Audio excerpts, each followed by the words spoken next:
To replace your front brake pads, you will first need to safely lift and support your vehicle and remove the front wheels.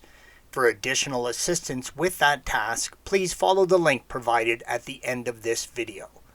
Before you begin working on the brakes, check your brake fluid reservoir. You will need to compress the caliper piston, in which will cause brake fluid to travel back up into the reservoir, and you will need to make sure there's room for it. Red arrow. Carefully clean around the reservoir before you open it, as you do not want any dirt or debris getting into it. Be prepared to use a turkey baster or fluid pump to extract some of the brake fluid if necessary. Make sure whatever you use is clean. You do not want any contaminants getting into your fluid. Disconnect the wear sensor from the harness, indicated by the red arrow. Place a large flathead screwdriver between the caliper and the retaining clip, red arrow. Pry the clip away from the caliper and set it aside. Use caution when removing the clip, as it is under pressure, and as always you should be wearing your safety glasses. There are two 7mm Allen bolts holding the caliper to the mounting bracket.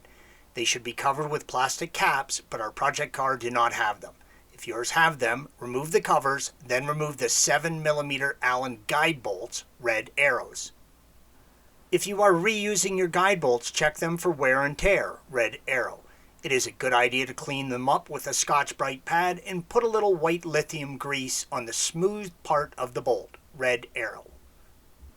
Pull the caliper back off the rotor, red arrow. Sometimes the brake pad will stay in the mounting bracket on the exterior pad, yellow arrow, and sometimes it comes off with the caliper. If the caliper is really stuck, you can push in on the piston side, compressing the piston and give you more room to wiggle it off. With the caliper off, you can see the two brake pads, green arrows, along with the one brake wear sensor, yellow arrow. Don't forget to check the condition of the rubber boot protecting the caliper piston, red arrow. The inner pad has a clip, red arrow, that inserts into the caliper piston.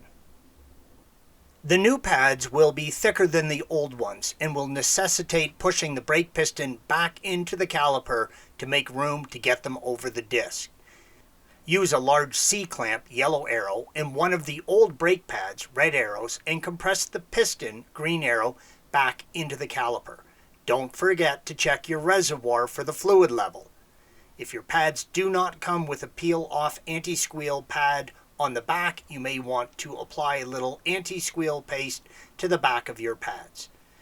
Top up the brake fluid and put the cap back on the reservoir. Make sure to pump the brakes a few times before driving. Brake pads need to seat correctly or bed to the disc to avoid any damage and give you maximum performance. Please bed your brake pads according to the manufacturer of the pads that you purchased. Thanks for watching. Be sure to subscribe to our channel and check out another video in this series.